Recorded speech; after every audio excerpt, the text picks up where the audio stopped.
You hear the stories, the cold spots, the fleeting shadow, the bump in the night. But what if those aren't just spooky tales? What if they're pieces of a larger puzzle? Pieces connected by human experience, emotion, and memory. I'm Tiffany, a paranormal investigator and psychic medium. Here on Beyond Logic with Tiffany, we're stepping past the fear. We're not just hunting ghosts, we're seeking to humanize the paranormal, connect with the spirits, find compelling evidence, and finally connect the dots that link our world and the next. This is Beyond Logic with Tiffany. Hey everybody, so I promised that I was going to do another episode of Psychics and Mediums and stuff after I did some more research, even though I have been doing research for my entire life. But a girl that I went to school with, we went to school literally like all the way through high school, but we were friends in elementary school and in middle school. And she reached out to me the other day and she goes, "Hey, do you remember certain things that happened during our school years?" And I do, to a certain point, remember these things. And then she goes, "Have you ever heard of the Gateway Project from the CIA?" And I was like, no, I have not, because I'll be honest, I don't keep up with anything as far as like government doings and things, because for one, that's not my interest, and two, whether I care about it or not, it's going to happen whether I agree with it or not. So there's really no point in me caring. And maybe that's a really skewed way of thinking about it, but that's just how I think about it. But it got me into this rabbit hole of a spiral. And I Googled it, I looked it up on TikTok, all that fun stuff. And it kind of raised more questions and alarms in my head than it did anything else. But then she said something, my friend, that really kind of triggered like a whole response in me. And it went back to my theory of it was people that have had sexual assault happen or any sort of trauma in their childhood that links these tests to that. And I'm like thinking, well, holy shit, maybe I was onto something. But apparently so was everybody else. At least from the CIA. So basically what this all encompasses is you use a different part of your brain when, obviously when you have PTSD or some sort of trauma, assault, anything like that, it's always going to light up different parts of your brain. Because of that, they have theories that those responses from those sort of things highlight the parts of your brain that have quote-unquote abilities. So essentially what they're saying is that everybody has them. You just need to learn how to tap into them. Which is kind of what I've been saying all along. But at the same time, like, you actually have to put in like a lot of effort to highlight those parts of your brain if you haven't had sort of trauma, which is kind of fucked. But it's also super fascinating to me. So essentially what they're saying is that your subconscious part of your brain, which is I can't remember, I think it's the left side of your brain, is what operates on a day-to-day basis. So your brain is constantly processing information. It's constantly causing your reactions to different things. And then there's the other side of your brain remains dormant during certain parts of your life. Even if that's a daily part of your life, which is the right side. But if you go in further into biology and stuff like that, your left controls your right and your right controls your left. So I'm not quite sure if I'm on board with all of what they're saying, but there are like super striking similarities in the thought process that I've already had based off of the findings that they've had in 1983 is when this was published.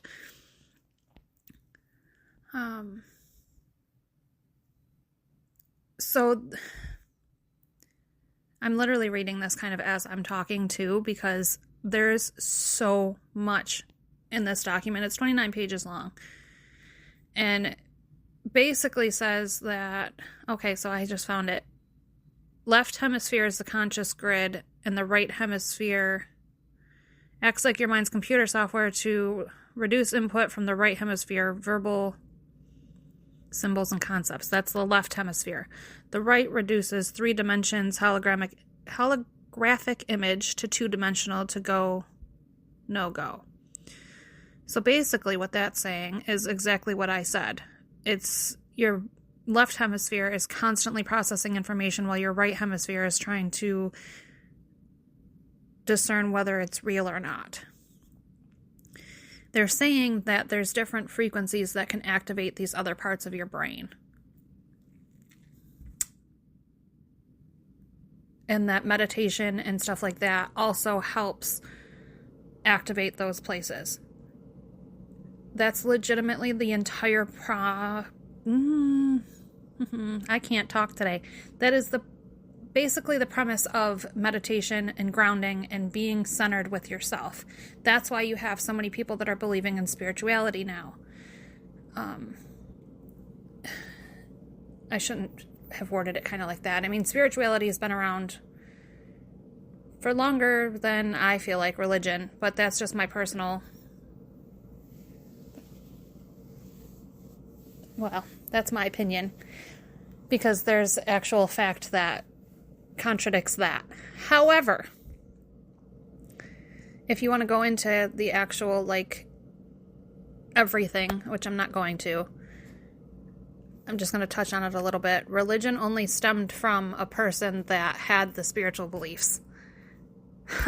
So let that frickin' rack your brain for a little bit. But they're saying that lower frequencies and lower wavelengths activate your brain. Do we only have higher frequencies because of technology advancing and stuff like that? Or was it always just lower in, like, I don't want to say prehistoric, but essentially prehistoric times?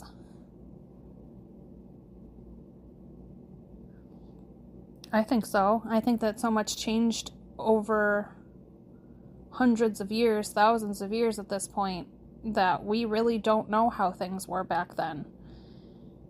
I have a book of basically magic from National Geographic. What is wrong with my brain is processing information faster than my mouth can spit it out, if you couldn't tell, because I'm like giddy right now. Anyways, so I have a National Geographic book of like the occult and magic and where it stemmed from. A lot of people have the theory about pyramids coming from another world or an extraterrestrial being. However you want to say it, it's basically that we as humans couldn't have created the shapes and the points and the directions and all of that other stuff from the pyramids. Let's just go in and dive into the fact that we think that that might be correct. Or that it is correct, or whatever. However you want to put it for this specific point that I'm getting at. Say that was correct. Is it because their brains functioned in a different way and they didn't have as much information to process through their brain back then as we do now? Because the more that technology advances, the more that we have to filter through. The more that we have to process what's real and what's not real. Do we all have these abilities? Do we all have these things that we can do that just got clouded from literally just the shit that's everyday life now?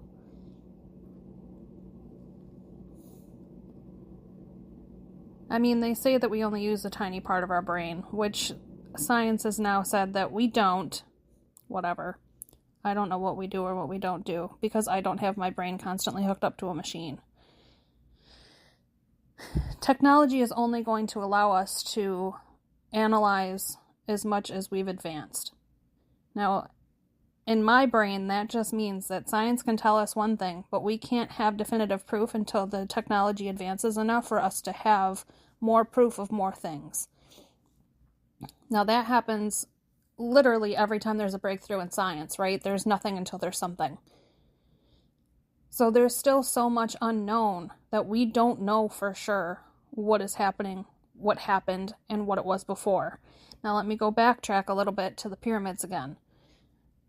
There are drawings of beings that nobody can explain, that no fossils can find evidence of, that just these bizarre things. If you take what I said before about the less information processing and not having as much to process and not having as much that exists, it's not far-fetched to say that the things that those people are drawing were actually, like, there at one point.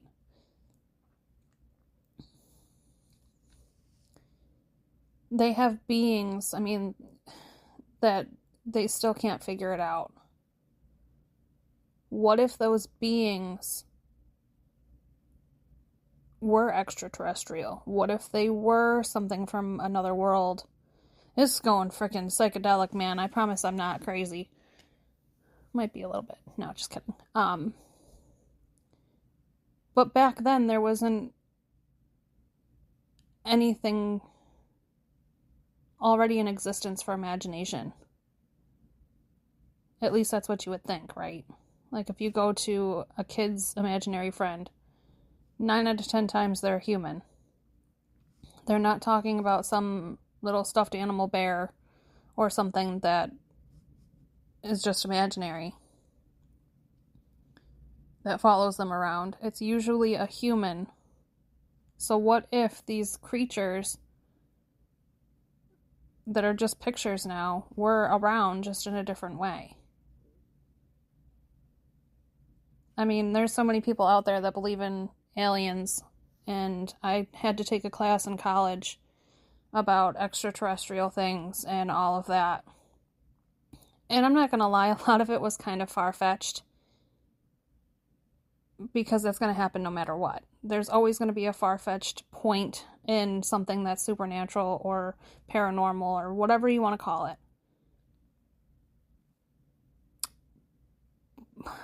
But what if there's always got to be something that came from somewhere.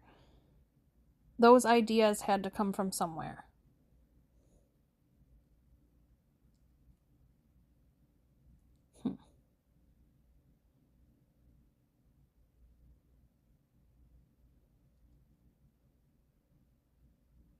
Like, my grandfather's passed away now, so I can't even ask him about this. But my grandfather said that he was abducted at one point in his life by aliens. He lost time. He saw the ship. He ended up back where he basically started, but the time had kept moving and it felt like time stood still for him. I wish I would have been privy to that information when I was a little bit younger, but I also was not as into this stuff back then as I am now. So I guess everything happens for a reason, or it doesn't happen for a reason.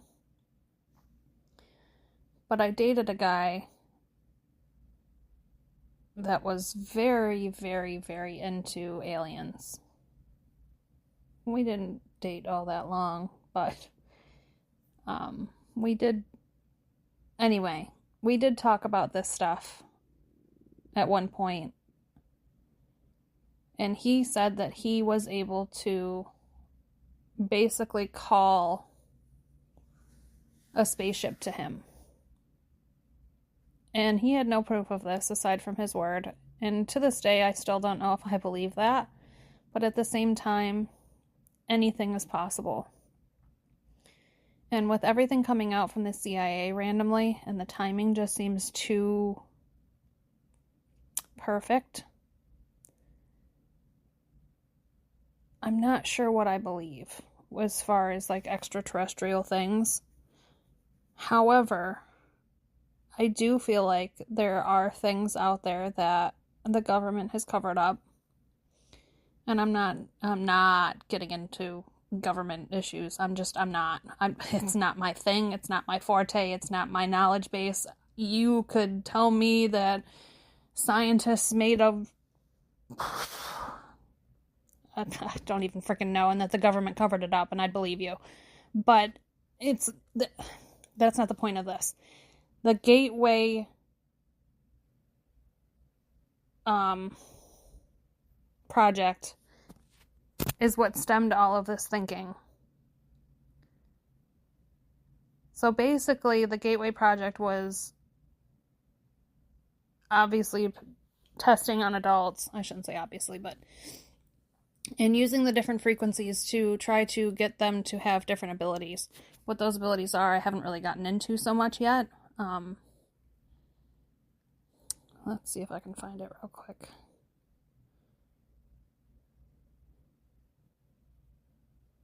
Oh, this even goes in through the Big Bang Theory.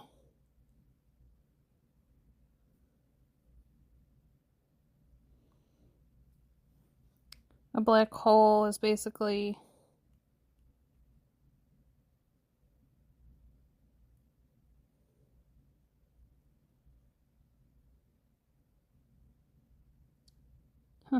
just something that changes the speed of everything.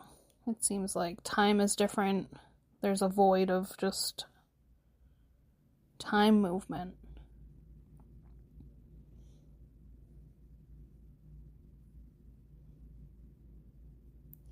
So this is actually interesting. The universe is composed of interacting energy fields, some at rest and some in action. It is in and of itself one gigantic hologram of unbelievable complexity. The human mind is also a hologram which attunes itself to the universal state which we call consciousness. With respect to the states to expand or altered consciousness, such as gateway uses, the process operates in the following way. As energy passes through various aspects of universal hologram and is perceived by the electronic fields which comprise the human mind, the holographic images being conveyed are projected upon those electrostatic fields of the mind are perceived and understood to the extent that the electronic field is operating at and a frequency. Holy shnikes. Basically all that is saying is that you perceive your own reality. And that is legitimately what spiritualism is. Speak positive thoughts, speak positive words, have positive thoughts, and positive things will happen. That's the epitome of spiritualism. That's the epitome of the universe at work. And that is why I'm spiritual. So basically all this is doing is saying that spirituality is real, that the universe is energy, and everything is energy. And I don't understand why this was such a big thing. Because I do understand, I guess. Because the people that have thought this way for years and years and years finally have the confirmation that they're just not freaking nuts, that it's an actual legitimate thing that the CIA now is apparently attuned to.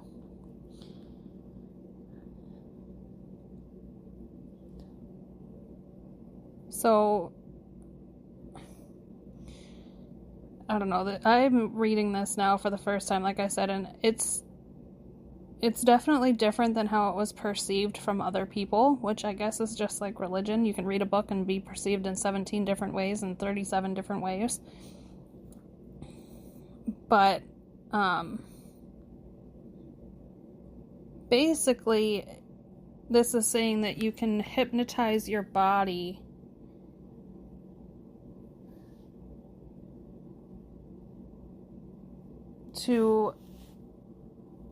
and trick yourself basically into thinking different ways.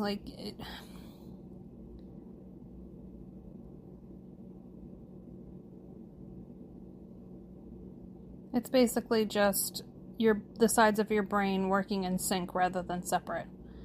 and merging them together. So part of the other part of why I kind of dove into this rabbit hole was apparently the Gateway program was also stemmed into kids in the gifted program in the 90s. Now, I was born in the early 90s, so I don't really remember or would have been a part of any of this until the mid to late 90s. So I think I would have started kindergarten in 97, so late 90s. However, I do remember being pulled out of class, and it's the strangest thing. I was pulled out of class, and I was in this, little room, and they had a whole bunch of boxes and shelves and stuff all over the place, and I thought I was taking, a school test, but I was taking a test, and I don't remember, ever being in this room before, and it was just very strange. But, the teachers let me go and, all this other stuff. So I don't know what that was. I don't have any resources aside from my friend in elementary school that also remembers certain things. But when you actually, start going into this and watching some of the videos and the people that remember being pulled aside for these gifted programs and stuff, and using the hearing tests to see how low of a frequency that you can hear, all that other stuff. It's interesting to think about. So now if you go into my theory about having abilities and things like that, because when I'm not gonna lie, when I first started thinking about this theory, I thought that was kind of where this was going, and it really doesn't mention anything about psychic abilities or anything like that. It just goes into detail of basically making your own reality and how life is just a hologram, which I guess to a certain point, it's all about how it's perceived, and that's why you have so many people out there that can perceive things one way and, have the same experience but perceive it a completely different way.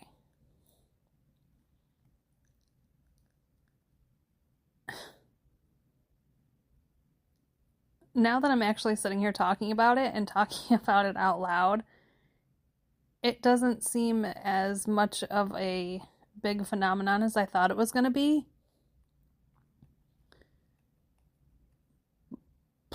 But it still does kind of tie into my theory of PTSD being one of the links to having abilities. Now, somebody can argue that that's hypervigilance. Somebody can argue that it's just your body picking up on the cues. But then you go into the stuff that happens to me, and I know there's others out there, but I'm just specifically talking about me right now, so please don't come at me sideways. I have dreams that come true. I can be in places that I have never been in before and describe them to the T.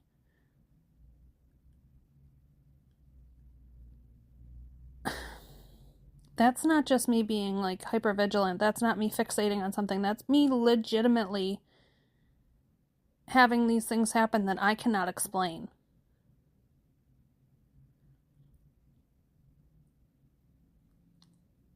Do all of my dreams come true? No. Do all of my dreams make sense? Abso-fucking-lutely not. But I'm beginning to be able to pick apart when a dream stops becoming relevant. which is actually really cool to me, but I'm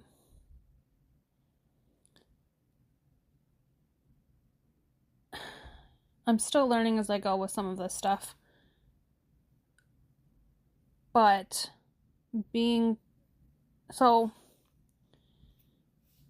basically the government just proved that science is science, and that the world is energy and energy never dies, and that it's everywhere, and that your perception is reality. There really shouldn't be this big natural phenomenon. It really shouldn't. Was it interesting? Yes. Did I dive deep into it? Yes. Did I actually read the document until 10 minutes ago? Absolutely not. So, I kind of jumped the gun on this one a little bit. But I also learned...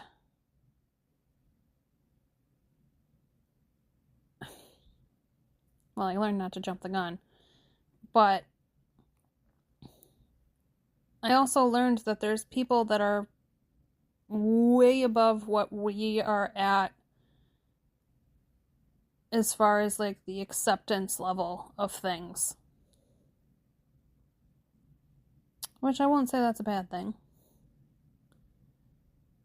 But it kind of ties back into my podcast episode from last episode, where I say that there's people out there that believe, or that are infatuated with, fascinated with things like Stranger Things, or Charmed, for example, or The War of the Worlds. Such a great movie. Good book, too. But there's people that are infatuated with the sci-fi parts of things, but then when it comes to reality, they freak out, they freeze, they don't know how to act.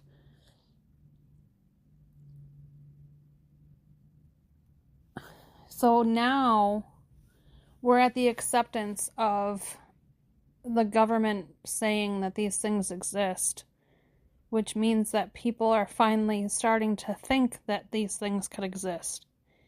But the people that have already been there doing all of this stuff were already at that level and surpassed that level.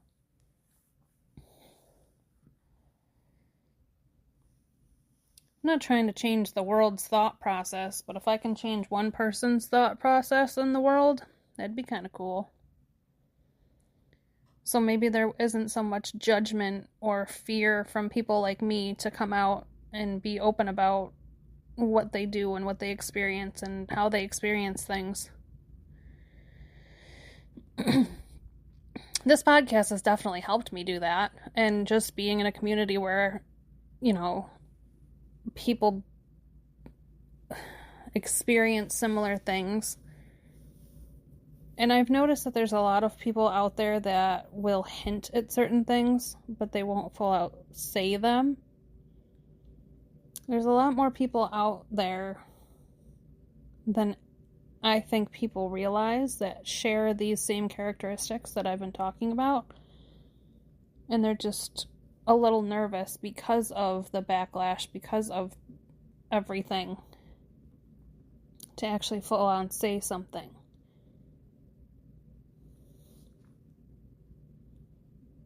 But again, maybe that's just me. Not shaming anybody, not saying that you need to come forward or anything like that. It's just, I wish there wasn't such a stigma. I wish there wasn't so much shame. I wish there was more openness to things.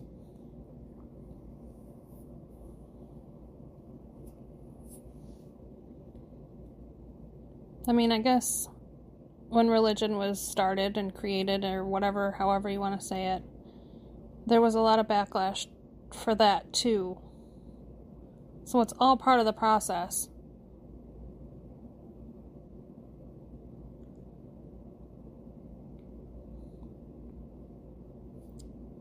I don't know. I'm not a patient person when it comes to certain things. I just wish the process sometimes would go a little faster. But I did a paper on spiritualism when I went to a Christian college. Now, if you know me by now, that is probably like a, what? Comment? Yeah, I went to a Christian college and I don't believe in religion. Great, great school. And my professor, during my religion classes that I was required to take, was probably one of the best guys I've ever met because he was so open. He was a pastor. He completely 100% like had his beliefs, but he was so open, especially to me, because I am the shit starter always, apparently, when it comes to certain things. He was very open to hear my points of view, and he also agreed with some of my points about, how religion can be skewed and how perception is reality and how different things are perceived. I ended up actually getting a pretty high score on that paper, which really blew me away because usually when you go against the grain, you lose a little credibility there. But he would always be like, do you have anything to add? Because I was right in front, like second seat in. Not that trust me, I'm a sit in the back of the class kind of person, but we're all creatures of habit. So when we first got there, that was the only seat available, pretty much. And that's where I remained for the entire semester. But he was cool. And if anything, hopefully somebody opens their mind a little bit. And if you're one that can't believe in things until there's proof in the pudding, I guess you can read the documents and stuff released from the government. You literally just Google the Gateway Project and it pops right up. I didn't read the whole thing. I skimmed it. I was literally recording while I was skimming it. But I think it's actually a document that I might sit and read because it was actually really cool. And I am that kind of a person. Like I mentioned before, a lot of people don't think that I take the time to read things or do the research that I talk about. I do, and a vast majority of it is on a whim, and an even bigger part of it is just my own opinions on everything else. But I think it's fascinating. I love getting different perspectives. I love the different points of view, and I love conversations like this. So, if you feel inclined, strike up a conversation. I'm the kind of person that's not going to make you feel stupid if you don't make me feel stupid. But I will definitely argue a point, and I will not argue. I will debate. Better verbiage. I will debate a point, and I will also take into consideration the thought processes that you share as well, because I feel like that's important. So, that's kind of my own take on the Gateway program, and I don't know what I know what's started this whole thing, but why I decided to make a podcast about it beats the hell out of me. Well, hopefully you enjoy forget it. I hope you enjoyed this episode, and I hope that maybe it sparked a little bit of interest, a little bit of making your mind reel like mine's now reeling. But it's not so far-fetched to think that psychics and mediums exist,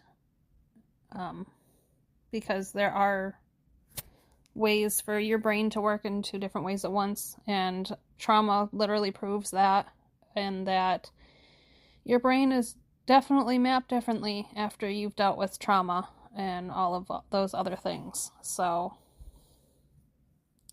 if my word doesn't say enough, definitely science will, because it's all laid out. So yeah, there's my short little episode for today.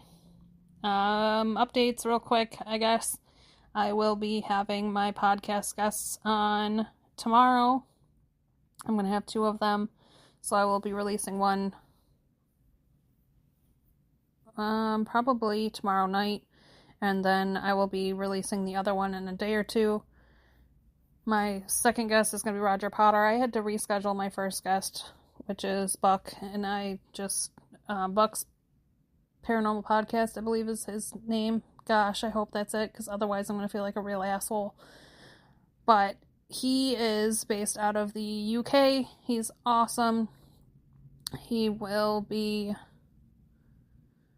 joining me and talking about stuff from the States and the UK, which I just find so fascinating when people can do that.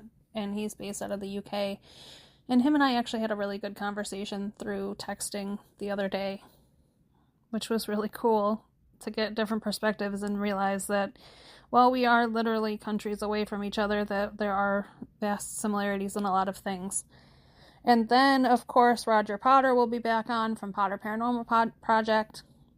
He said it best, and he's... oh, gosh. He's so freaking funny, and he's got a bunch of merch out, so if you haven't checked it out, check it out. A lot of it is awesome. There are things that I'm actually got in my cart, too. But he said it, like I said, he said it best. We're friends now, so watch out. When we did our first round, we hadn't actually physically met each other. He was just some guy that I could talk paranormal with, and he wanted to be on my podcast. I wanted him on the podcast, and that was also when I had Kevin with me. So things will definitely be different this time. Hopefully a lot more relaxed, a lot more to talk about. We've actually investigated together. And we've also got our collaboration again. We'll do our second collaboration in February. Where are we going? In Toledo, Ohio. And then I've got several investigations with BB Paranormal coming up, and hopefully that will also be stemming more podcast episodes with them, which I always enjoy talking to them, having them on. I have Lottie that also wants to come on for another round. I believe that will be her second podcast episode as well. Yeah, because we've talked other times, but that'll be a lot of fun. So yeah, I'm really excited, and this year is really shaping up to be pretty awesome so far. I plan on reaching out to a few other people to see if they want to come back on the podcast. And there's also some that we've talked about having them on, but we haven't really set a date in yet, which is absolutely fine. But I'm going to finally reach out, and I took a little bit of a lull. I needed some time away from everything. I mean, yeah, I've been putting out some podcast episodes, but it's been kind of hectic in my life otherwise, so I just kind of do it when I have some downtime. But things are finally starting to slow down, and I'm going to get myself back into the momentum that I had at the end of the year, and now since it's, November-ish, I guess, and now I just want to get that momentum back up. I'm ready to go. I'm just ready. So that's the stuff that's coming up in the near future, probably within the next couple months. I'm definitely, like I said, I'm going to be posting soon to start scheduling some podcast guests. I'm probably not going to have them as frequently as I did last year, but I was also trying to get myself out there, and last year was a lot.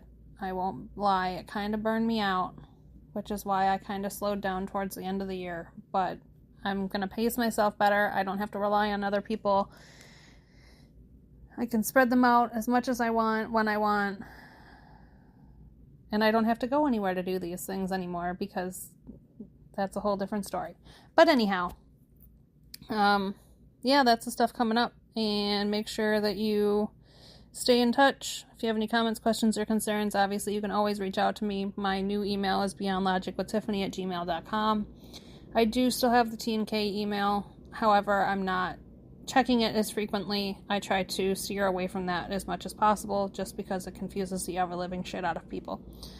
But other than that, hope you guys enjoyed this episode. I am looking forward to having some more guests. And if you're listening and you want to be a guest, if you have a scary story, spooky story, whatever the case may be, just let me know. We'll set it up. All right. So, until next time, I guess I will talk to you all later. Bye. As I wrap up my time with you today, I hope the ideas I've shared here on Beyond Logic with Tiffany have provided a fresh perspective, challenging you to think a little differently about the world. Before you go, I have a request. I'd love for you to share this episode with one friend, colleague, or family member who you think needs to hear this specific conversation. Spreading the word is the best way to help the Beyond Logic community grow. To stay connected with everything I do and get continuous content throughout the week, make sure you follow me on all my platforms. Facebook is where my community gathers. Join the conversation, share your thoughts on the episode, and get exclusive behind-the-scenes content and Q&As. If you're on YouTube, head over to my channel to watch the full video version of this podcast and check out extended interviews and deep dives. For short, impactful, and shareable clips, follow me on TikTok. You can find all 3 platforms easily by searching for Beyond Logic with Tiffany. Until next time, keep questioning the narrative, keep exploring the possibilities, and stay beyond logic.